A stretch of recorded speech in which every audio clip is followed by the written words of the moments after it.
Happy St. Patrick's Day. Please remember to wear your green.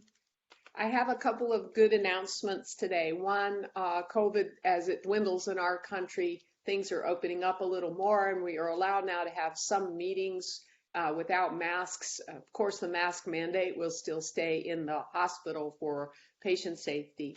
The great announcement, though, if you hadn't already heard, Dr. Kim Williams from Rush University will be joining as our new chair in July. So he's planning on coming July 1. And if you hadn't had a chance to talk with him, Kim has a terrific personality. He's a lot of fun. He is a cardiologist, focuses on cardiometabolic issues. He's an imager.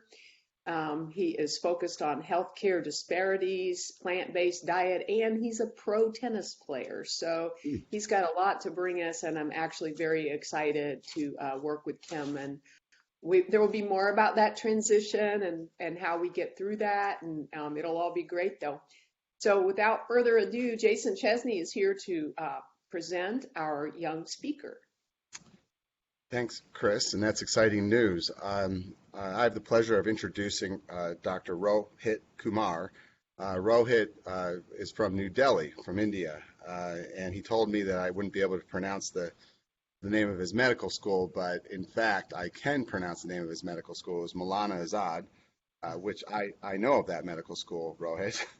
And it's a very good school outside of New Delhi, and Rohit was one of the tops in his class. And the only way they get over here and do a residency is by being at the top of their class in India, and he was indeed, and ended up at one of the Cook Hospital residency programs for internal medicine, the Stroger Hospital, which Cook Hospital is a very famous hospital in Chicago, was the teaching hospital for Rush for many years. Before the Civil War, and it's a very strong place to learn how to be a good doctor. After that, Rohit went to University of Arkansas and did palliative care and decided he wanted to be an oncologist and was recruited here to do a fellowship and finished his fellowship just last year in June of 2021. When he was in I think it was early in his third year, it was clear from the patients, the doctors, the nurses that he was an exceptional oncologist. And we worked pretty hard to get him to stay at the University of Louisville, and were successful. Rohit had a lot of choices, and he decided to stay and focus on GU, genitourinary oncology, and sarcoma. And you probably don't know this, but GU is really in my mind, an underserved area of oncology, because many of the drugs that we give for bladder cancer, prostate cancer, and even to some extent kidney cancer are 20-year-old drugs. And so there's a lot of excitement right now about making a big change. Rohit has been a very successful academician. He's already published, he's first year out of his fellowship. He's done two fellowships, palliative care and oncology, but he's already published 25 articles, and his focus now is on building a new genitourinary clinical trials program here at the Brown Cancer Center.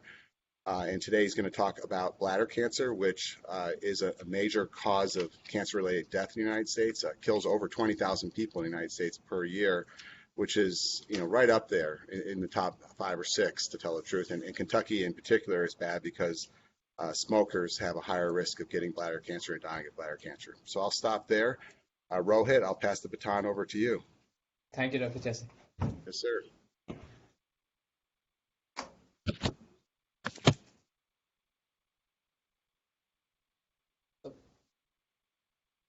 Good morning, everyone. So today I'll be talking about how we are using precision medicine to, change how we treat urothelial cancer. The concept of precision medicine is honestly not new.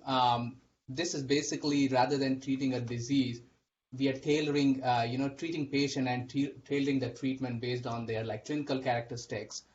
Especially in oncology field, we have been using a lot of genomics to figure out who we can treat with chemotherapy, who is more better suited for targeted therapy, who is more suited for immunotherapy. So that will be the focus of talk today.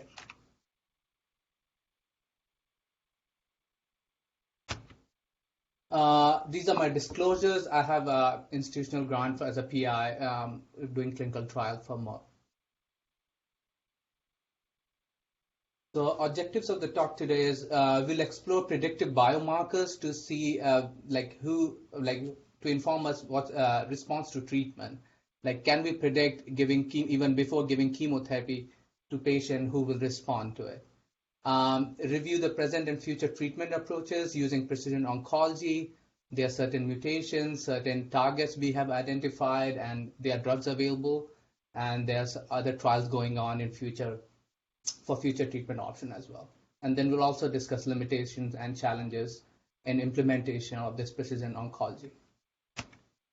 So just an introduction to urothelial cancer. When we talked about urothelial cancer, we honestly just focus on bladder cancer, which makes up about like 80% of urothelial cancers, but about like 15-20% of urothelial cancer originates in upper GU tracts, which is urethra, pelvis of renal, which technically is the data for treatment is extrapolated from bladder cancer, but it does have different genomic like gene profiling and does behave more aggressively than a bladder cancer. But unfortunately, we don't have large trials in that area, and we have to extrapolate all the data from bladder cancer.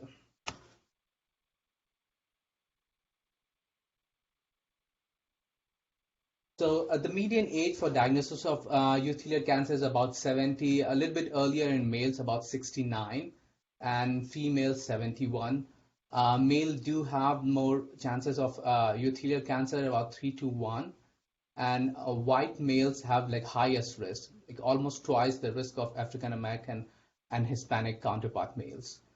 This has been associated with both like gene profile, genomics and occupational factors that white males are more predisposed. Incidence is higher in smokers. About the relative risk is about 4 compared to never smoke. This is from SEER database, which shows at diagnosis what's the stage at presentation. So in situ, which is basically involving just the upper layer, not invading deep into muscle, makes up about 50% of this bladder cancer. And localized means not involving any regional lymph node or distant metastases, is seen about in 34%. Regional, which is spread to lymph node, about 7%. And present like stage 4, like distant metastasis disease at presentation, about 5% of the time. This is showing like 5-year survival since 1975 all the way up to 2013, 2014. SEER database basically lacks about 5-6 years. So this just it's not an up-to-date because it's a 5-6 year old, but since 1975, the 5-year survival, and this is all comers, regional, localized, metastatic, is about between like 70 to 80%. So maybe from 70% to 1970s, we went up to like 78, 79%. So not a whole lot improvement, but I would tell you, in like lately with approval of immunotherapies and targeted therapies, there has been a little bit more improvement, about 5 to 10%, but again, still not a whole lot. So that was all comers. This is 5-year survival by stage, obviously in situ, where the cancer has not invaded into the muscle layer, has 96% survival rate. These patients are basically managed by local therapy, which is total resection of bladder tumor with cystoscopies, and then if high risk, maybe intravesical immunotherapy with BCG or chemotherapy. Localized tumor, 5-year survival rate is about 70%, and regional, which is spread to lymph nodes, about 37%. Distant metastasis, which is stage 4 as presentation, obviously an aggressive disease. With 5-year survival only, we are talking in like 6%. This is again from 2000, 2014. Maybe a little bit improvement, close to 9-10%, but not a whole lot. So there's a lot of been focus on urothelial cancer, trying to figure out is a urothelial cancer, bladder cancer, one disease, or there's different type, because we see a lot of patients who do respond to chemotherapy, some of them respond to immunotherapy, So there's been a lot of study into seeing what's the molecular subtype. Can we figure out who are these patients who will respond to chemotherapy? That led to this whole genomic analysis. The Cancer Genome Atlas did the whole genome analysis, which revealed that muscle invasive bladder cancer is very heterogeneous. And basically, there's two big subtypes, which is basal and luminal subtype. And which this is very, very similar to breast cancer, this is very well established in breast cancer. But this is very similar to breast cancer, that basal cells, these tumors are originating from the more pluripotent cells which are towards the basement membrane, and luminal cells, luminal invasive bladder cancer is more originating from the cells which are more close to lumen. And there's completely different gene expression. The basal cell, the growth is kind of driven by a transcription factor, basically called NP63 alpha, which is basically controls the transcription factor for stem cells. And the luminal type is more kind of enriched in activating FGFR3, HER2 mutations, and other amplification. We will discuss later in the talk what that means for treatment.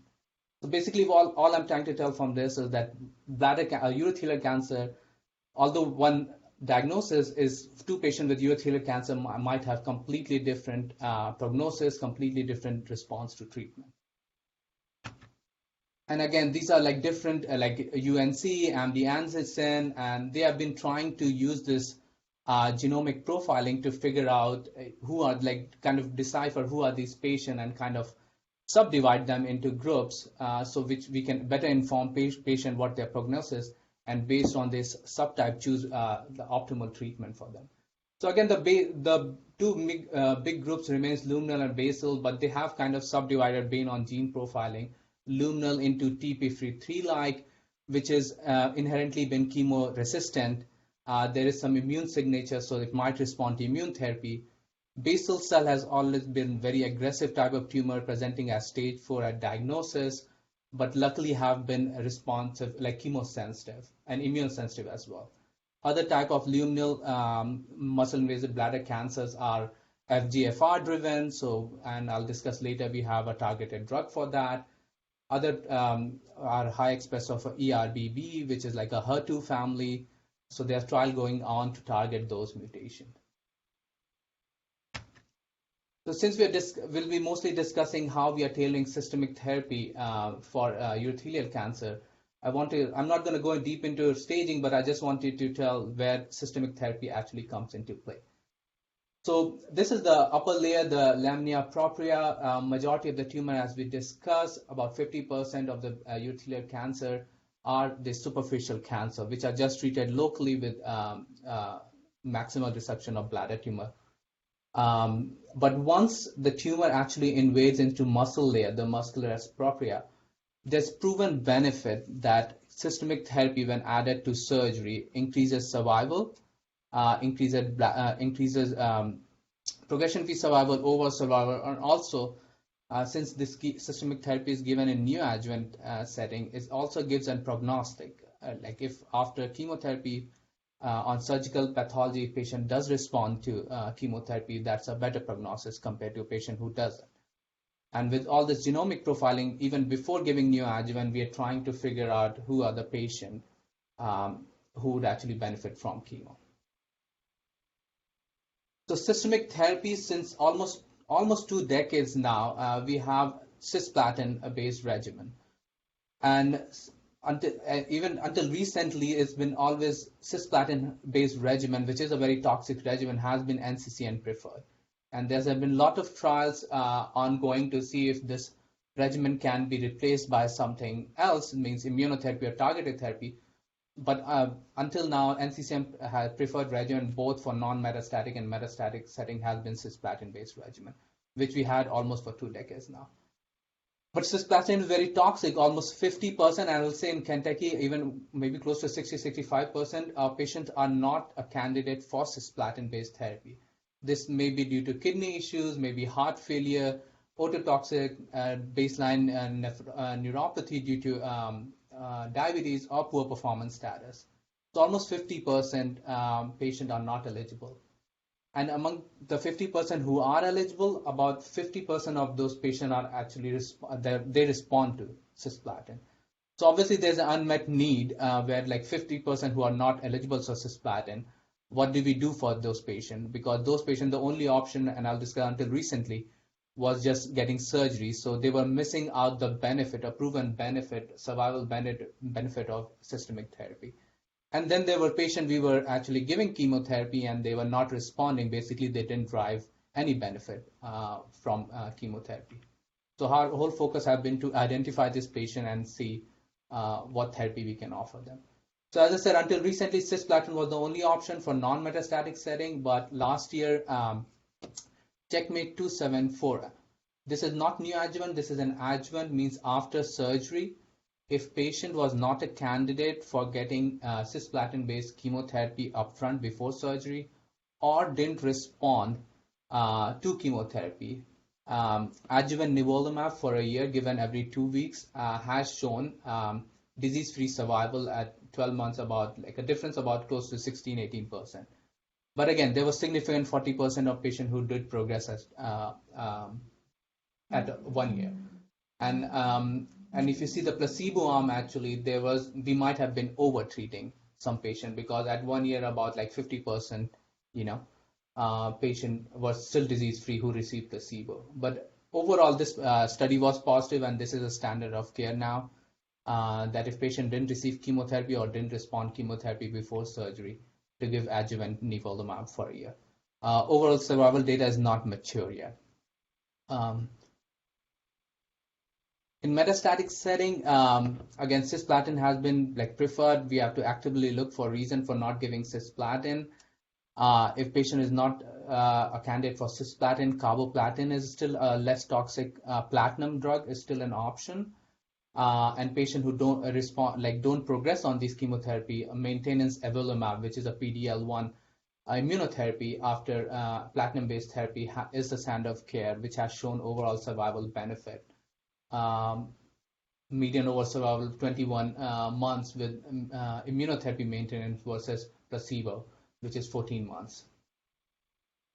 Patients who are again, this only for platinum eligible patients who are cisplatin ineligible, they have option of getting Keytruda, pembrolizumab, which has shown overall response rate about 20%. So again, if patient is not eligible for chemotherapy, the options we have are not very good because the overall response rate is about 20 to 30%, both in pembrolizumab and atezolizumab. So the big question is, as we discussed, only 50% of patients do respond to cisplatin. Is there a way we can predict? Is there any other gene marker, any genomics which we can predict that patient will most likely respond to cisplatin? And for that, we have to understand how cisplatin actually works. Cisplatin actually causes DNA damages, forming DNA adducts and doing like single stranded breaks and double stranded breaks in DNA and causing ultimately cell death. But cancer is smart. It actually has a lot of mechanisms. It ramps up all the cellular mechanism which is responsible for DNA repair. So if we look into what genes are responsible, what are the genes the cancer cells are upregulating to kind of repair its own DNA, we might be able to predict biomarkers who will respond to cisplatin. So one of the important DNA repair pathways which is upregulated in urothelial cancer is called nucleotide excision repair. So basically, cisplatin adducts form like thymine dimers, which is basically useless and which basically causes breaks in DNA strands.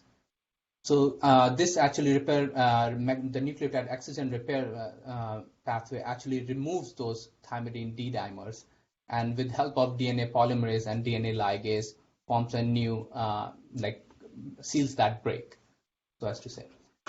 So the protein which are responsible for excising those abnormal dimers, one of them is ERCC, excision repair 1, ERCC, excision repair 2.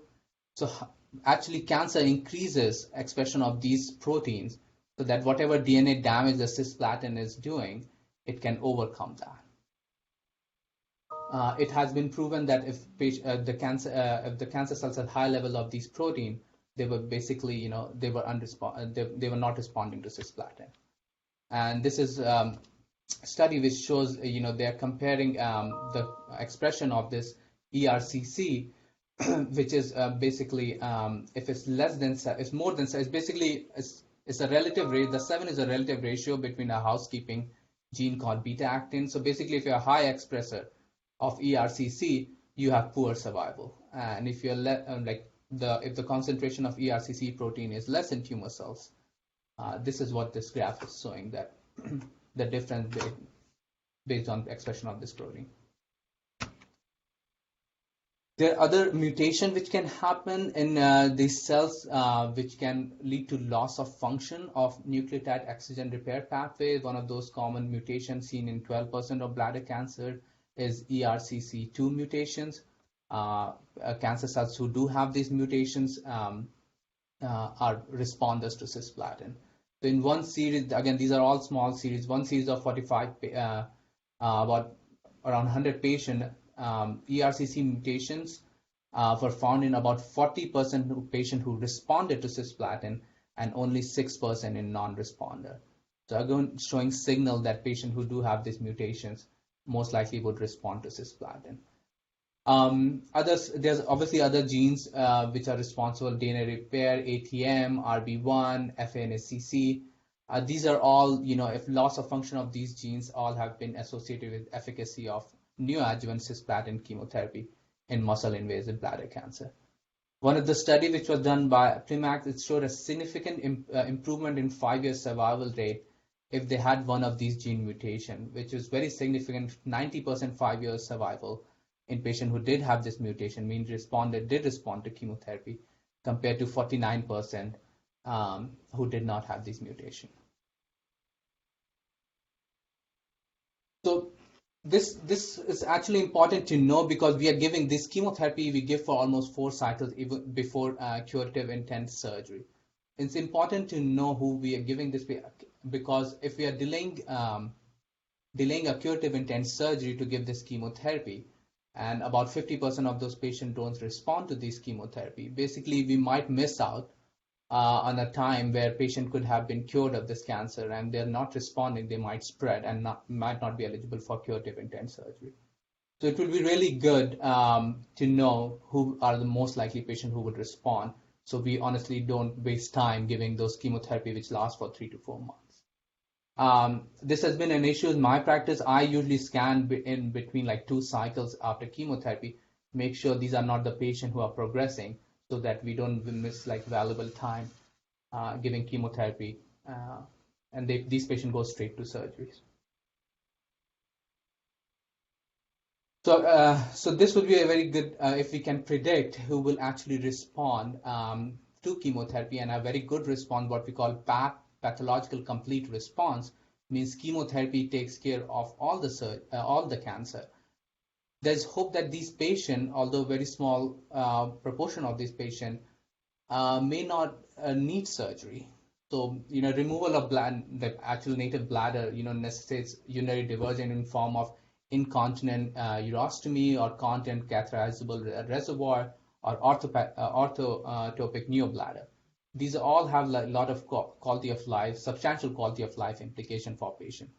So if there's a subset of patient we can identify upfront who can be just technically cured with chemotherapy, if not just chemotherapy, maybe just adding radiation and avoiding this removal of the natural bladder, I think that will have a lot of implication of better quality of life.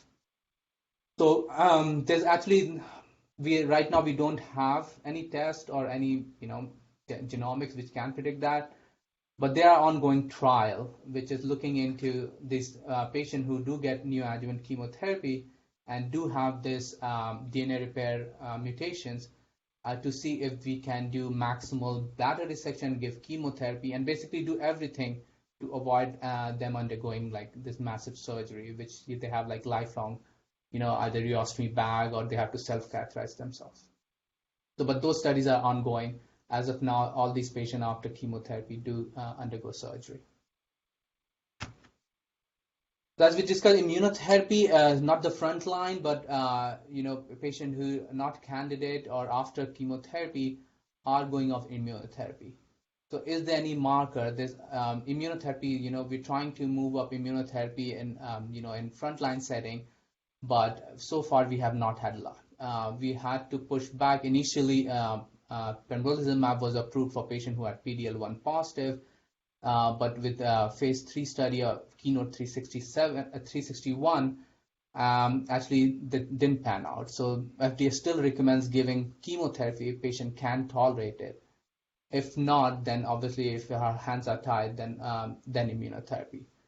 So we've been always trying to figure out what's the test we can do to figure out who would respond to immunotherapy. So far, the best test we do have is PD-L1. So most of the immunotherapy, the nivolumab, pembrolizumab, atezolizumab, all this blocks PD-1, PD-L1 access. So the initial efforts has always been on seeing if these cancer cells are actually expressing this PD-L1, so that maybe if they're a high expressor, maybe giving this drug, they will have more response. And there has been some study which has shown that, if high expressor, which is like more than 5%, Rosenberg actually did this study for second-line atezolizumab, who basically stratified PD-L1 expression, more than 5%, 1 to 5%, and less than 0%. And there was actually increment in response rate based on higher PDL level. So if patient was more than 5%, there was 26% response rate to immunotherapy, with actually 11% complete response. And if they were less, 1 to 5%, they were 6%, and all comers was about 18% and 1%.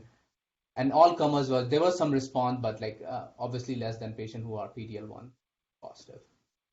The issue with PD-L1 testing has been every drug has their own assay. Is different how they measure PD-L1. Some drugs like atezolizumab measures PD-L1 on just immune cells in the tumor. Pembrolizumab actually measures PD-L1 on both tumor cells and immune cells, and some of the some of the drugs just measure PD-L1 on just tumor cells. So there has been it's basically unstandardized. There's different assays. So that's why it's very hard to compare what PDL level would be a cutoff to say, hey, this is where most likely patient would respond to immunotherapy, just because of lack of standardization of these tests.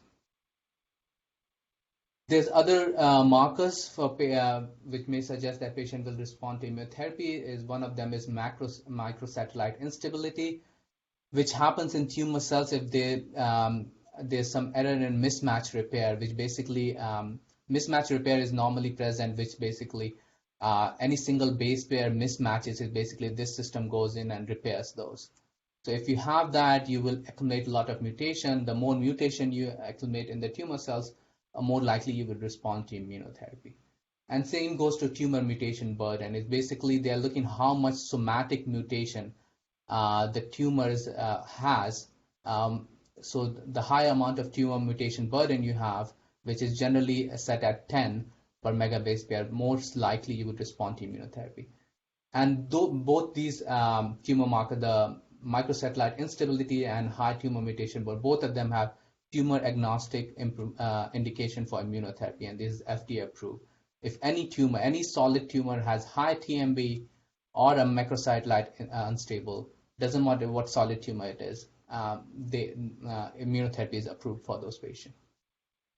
There are some rare, which we don't use in clinical practice, markers for immunotherapy is T-cell infiltration, DNA damage repair gene alteration, immune and stromal gene expression. These are all within the tumor microenvironment to see what are those cells which are actually regulating the immunologic response to tumor. Are there T regulator cells in the microenvironment which is not letting the immunotherapy work? So these are some signature which is more bench research, which is not, we haven't incorporated that in our routine clinical practice. But PD-L1, TMB, and macrosatellite instability, These are something which we do for all our patients. This is just right off the bat when they come in. We do this genomic testing to see if they most likely would be a responder to immunotherapy. So those were some predictive biomarkers to see who responds to cisplatin, who responds to chemotherapy, who would be a candidate for bladder sparing procedures, and who would most likely respond to immunotherapy. We'll now move on to how we are using precision medicine for therapeutic application, how we are figuring out what gene mutation is driving the tumor genesis, and if we have a drug elevate to target those driver mutations. So one of those pathways is FGFR pathway. This family of protein is very important. It's a signaling pathway which governs a lot of cellular mechanism. The tumors needs to upregulate these pathways for their proliferation, differentiation, migration, and tumor genesis. So basically, they upregulate all these pathways so they can thrive. Obviously, these pathways are very complex, and these basically these are tyrosine kinase, which has an extracellular domain. Once the ligand binds to it, it dimerizes, and then there's phosphorylation, which leads to downstream activation of PLC, RAF, MAC kinase pathways, and PI3K. All this means all these are pathways which the tumor needs to upregulate to survive. So if we can target one of these mutations, obviously we can stop the growth of tumors. So one of these mutation is FGFR. So this activating mutation is found about in 15% of urothelial cancer. And beside activating mutations, there are amplification, like tumor can have more copies of these genes or have gene fusions and basically do everything it can to basically upregulate these pathways. So since we knew this was a kind of a common mutation, there was a study with erdafitinib, which is a FGFR blocker. Based on this phase 2 global study, which patient who had FGFR2 or FGFR3 altered urothelial cancers. These are heavily pretreated patients. The patient got chemotherapy, immunotherapy. Even in these heavily pretreated patients, erdafitinib had a 40% response rate. Interestingly, patients who were exposed to immunotherapy, the response rate were even better in those patients. It's unknown reason, but maybe immunotherapy did do something to the microenvironment, which made blocking the FGFR pathway response rate better. Obviously, it does have side effects, a lot of hand, foot, skin, small joint pain, GI upset, and electrolyte abnormality. About 46% of patients had grade 3 side effects. These are just some other drug, FGFR inhibitor, only erdafitinib is approved based on this phase 2 study. But these are the summary of infigratinib, which is also FGFR3, has shown overall response rate about 25%, with median progression-free survival about 3.7 compared to placebo. Other pathway, as I discussed, was PI3K. Again, this needs to be upregulated in tumor for them to survive, to basically have tumor genesis, angiogenesis. They need this pathways. So we do have drug to target this, but unfortunately, PI3K kinase inhibitors have a lot of side effects, and it has not shown that the response rate basically of these PI3K inhibitors have been in order of 5-10%. So it has not been very effective driver mutations. And most likely the explanation for that is basically probably this compensatory mechanism, where even if we block PI3K kinase pathway, tumor is basically upregulating other growth pathways and still growing. So we don't actively use blocker for PI3K kinase. I know breast cancer also has breast cancer patient also upregulate these pathways. So there is inhibitor which they use in breast cancer, but in urothelial cancer we are not using PI3K kinase inhibitors. Again, these are some studies, as I said, these are some small molecules which block the PI3 kinase and mTOR pathways, but the response rate, if you see, has been in like single digits, 5-10%. So it has not panned out as we hope, so we're not using it in clinical practice. The other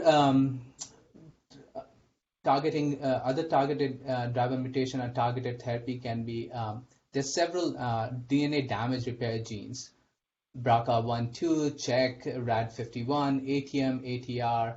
All these mutations, about 50% of tumors do have this urothelial, and 5% of urothelial tumor specimens do have these gene mutations. So if they do have, so tumor basically, if they do have this mutation, they need all these mutations to repair their DNA damages.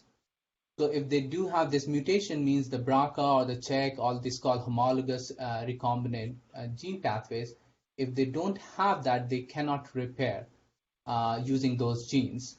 So they heavily rely on PARP pathway to repair their genes, DNA damages, sorry. And we do have PARP inhibitors now. So if they don't have this mutation, they have this mutation and they can't use pathways, the only way they can repair their DNA is based on their PARP. And since we do have PARP inhibitors, there are studies going on now using olaparib in patients who do harbor this DNA damage response mutations. There's 2 studies going on, olaparib, and then 1 study gunangrucaprib. These are both BRCA these are both PARP inhibitors.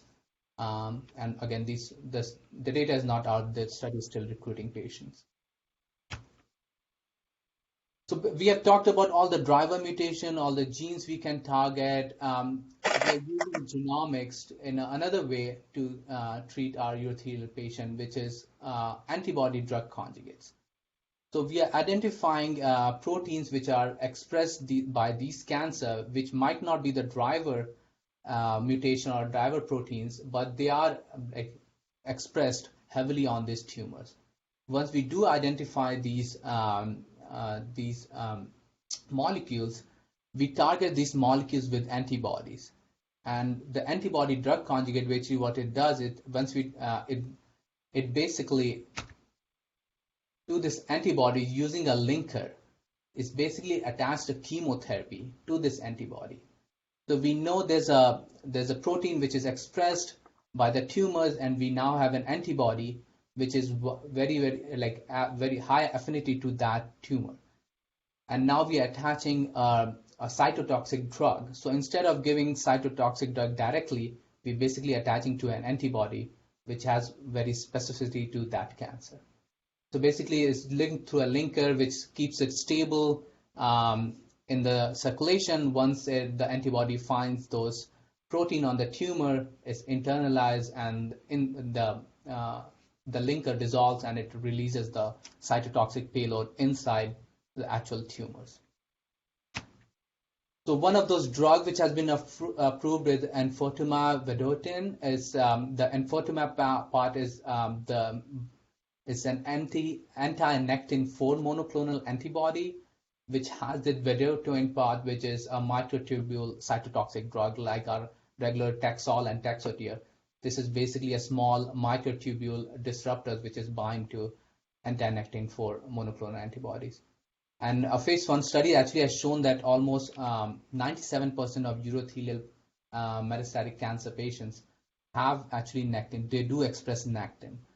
So, this is a very highly expressed in urothelial cancer.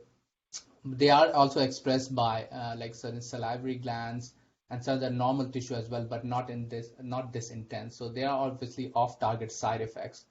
But the urothelial cancer has a high expressor of nectin-4. So this is how enfortumab vedotin works. There's an antibody, there's a linker, and there's a microtubule disruptor attached to it. So it goes in circulation, finds this nectin-4 protein on the tumors, binds to it, the tumor cell internalizes it, the lysosome degrades the linkers, and within the cancer cells release the cytotoxic chemotherapy. And a phase 3 EV301 study of enfortumab with locally advanced or metastatic urothelial cancer, which had been heavily treated with platinum-based therapy and PD-L1 therapy, has shown good results. Again, these are heavily pretreated patients. They have shown a median overall survival benefit. Enfortumab has shown about 13 months compared to 8.9 months with standard of care chemotherapy, second-line chemotherapy. And the response rate with enfortumab is about 40% compared to like about 15% in standard of care chemotherapy.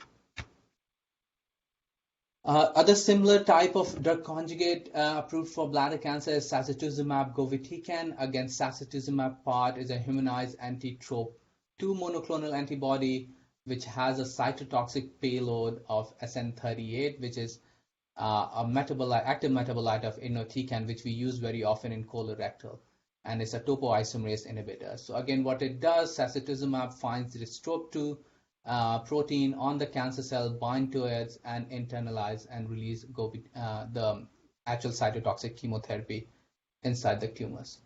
And a small study, TOFI-U01 study has actually shown about 30% response rate. And larger studies, and recently in GU 2022, there's signal that this is a very active drug, and it's been recommended that sacituzumab should be studied like in frontline setting. They are trying to combine it with both enfortumab and sacituzumab are being combined to immunotherapy. There's like trials being planned right now to to move this treatment combination up front, where we only have cisplatin as of now, like cisplatin-based chemotherapy. So basically, in summary, there's been a big paradigm shift in urothelial cancer. What we used to believe for a long time that there's only one disease is quite different. There's like different type of urothelial cancers. There's basal, which is more chemosensitive, have immunotherapy signature. We know the gene profiles of those basal cells, as we discussed before. Then there are luminal P53, which are mostly chemo-resistant. They lack FGFR mutations. They do have some immunotherapy signature, so they might have response to immunotherapy. Then there's luminal FGFR, which are a high expressor of FGFR pathways and mutations. And obviously, we do have drug to target that FGFR mutation. And there's some luminal ERBB2, which is a HER2 family, which is also chemosensitive, but does lack FGFR. But there's ongoing studies targeting those ERBB2 mutations. So basically, in summary, this is, as of now, we don't change treatment based on this molecular subtype, but there's a lot of study, lot of trial going on to identify these patients and tailor. We have made a lot of headways in lung cancer, where we upfront basically figure out what driver mutation patient has, what immunotherapy signature they have, and this has been a standard of care for lung cancer. And I'm hoping in near future even for urothelial cancer, we even upfront as a standard of care, we can identify a patient who will respond more to immunotherapy or chemotherapy or one of these targeted therapies, so we can better serve our patients. So that's it. I'm open to any questions now.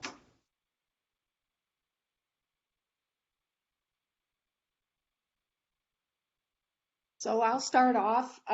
Thank you very much for going through particularly the use of biomarkers and the genetics behind the various transitional cell type and tissue type for bladder cancer. I always have a preventative question since you did say smoking is a risk factor, and there are other environmental toxins. I mean, we can't blame the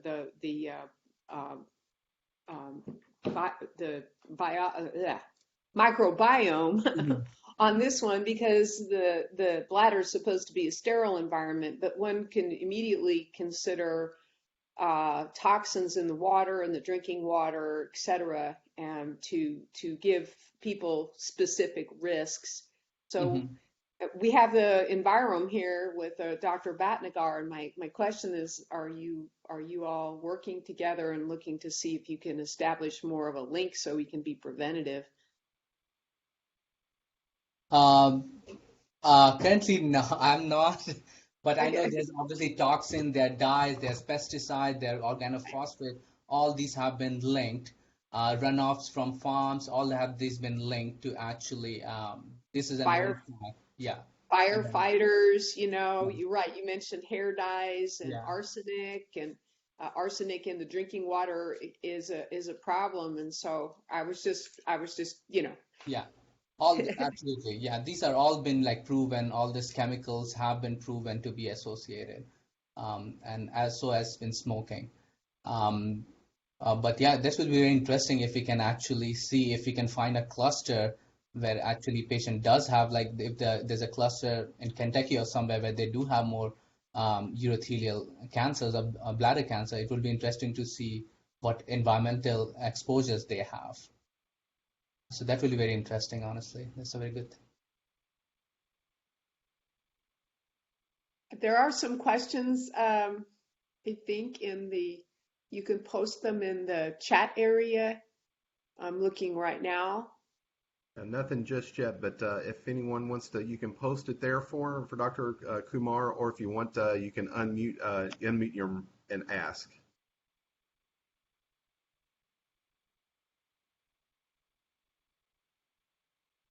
Or maybe Dr. Kumar covered everything so well, there's not much left to ask about. Um, I have one question. Can I Go ask ahead, one Dr. question? Sohi. Now, DDT, here, I'm from India. DDT was very commonly used in the field.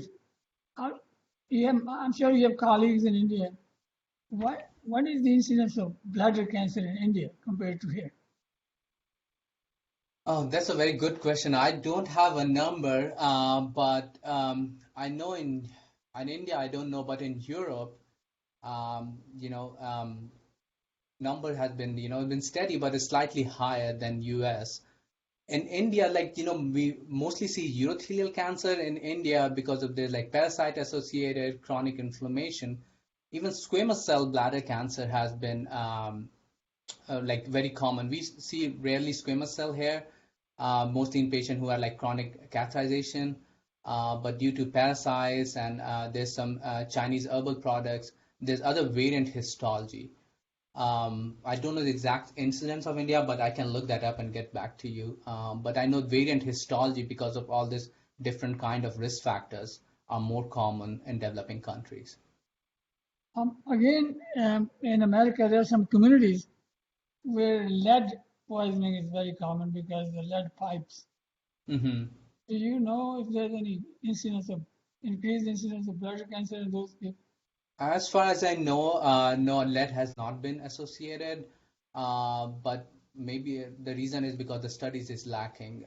No one has looked into it. If there's a cluster, it would be important, but don't know of a cluster where patients were exposed to lead, and they had like high incidence of bladder cancer. Thank you. Yeah, I think arsenic is the highest that I happen to know about. So Heavy I'm metal, just, yeah. okay. But that will be interesting. I don't think maybe people have not looked into it. There has to be a cluster. Lack of the like evidence doesn't mean lack of association. So maybe no one actually looked into it. But I will definitely look into Dr. Soy about India. What's the incidence and what's the like predominant histology, which is very important. We discuss mostly of urothelial cancer, but more and more we are seeing different histology, plasmacytoid, squamous, adenocarcinomas, which we don't know much of. So we are basically treating as same as urothelial, but they have for sure completely distinctive genomic profile. So if within urothelial cancer, if we have such distinct profiles, such different response, and I'm pretty sure adenocarcinomas or neuroendocrine, all those are like completely different. But unfortunately, due to lack of evidence right now, we're treating most of them as urothelial cancers. The soil in northern India is completely poisoned by pesticides. Yeah, I think pesticide. it'd be nice if one of your colleagues in All India Institute or someplace, like PGI Chandigarh, look into Mhm. that and see if incidence of bladder cancer in Punjab is any higher Sure. here and anywhere else. I think it'd be interesting. Absolutely. Yeah. I think that's a very good point because pesticide, organophosphates, and all the stuff has been, strongly linked to urothelial cancers. So I think that's a very good point. All right, we still have a few minutes if anybody has a question, or again, you can unmute and ask, or if you want, you can type it in the chat area, and we'll ask for Dr. Kumar. So I guess I say last chance, everybody.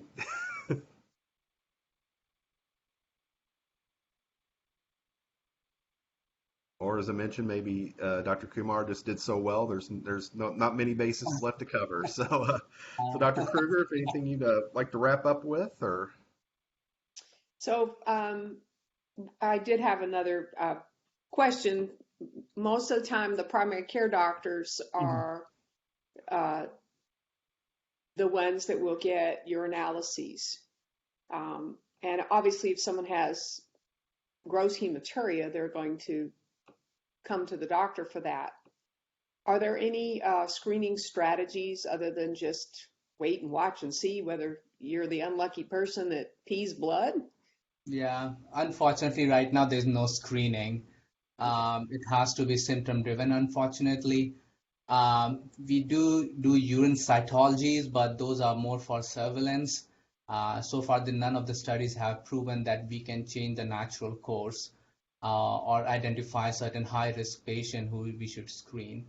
So at this time, we are basically dependent on symptoms. So that makes it a little bit complicated because by the time they do have symptoms or the patient ignores those symptoms, blood and urine can not always grow, so they can have like a microscopic hematuria, which can be missed, and they can present at advanced stage. But unfortunately, as of now, we don't have any screening. It has to be symptom driven. How accurate is your urine cytology? I'm sorry, how accurate you ask? How accurate is urine cytology? So this is true for any pleural fluid, ascites. The more number of times you repeat it, the more chances of catching it. But by just once, not more than 30-40%. So we never rely. If there's a positive, then we further investigate. And this is again for surveillance. But negative cytology by no means has the sensitivity or to rule out any malignancy. So if you do find some atypical cancer cells, obviously we further investigate, but this by no means is a good test. This is something we do. Repeated test does increase a little bit, but again, even if you do 3 times, it is not going to be to a level where you can say that you have sufficient evidence to rule out malignancy. Dr. Kumar, thank you so much. We know if we find people with bladder cancer, we're going to send them to you. And we learned a lot about the various treatments too. So I think that's the good news, is that it's very treatable. We just need to catch it quick and early and send it to you. And so thank you for very great slides, great talk, and we very much appreciate it. Thank you, everyone. Thank you, Dr. Kumar. Thank you, Dr. Kruger, and we want to thank everyone for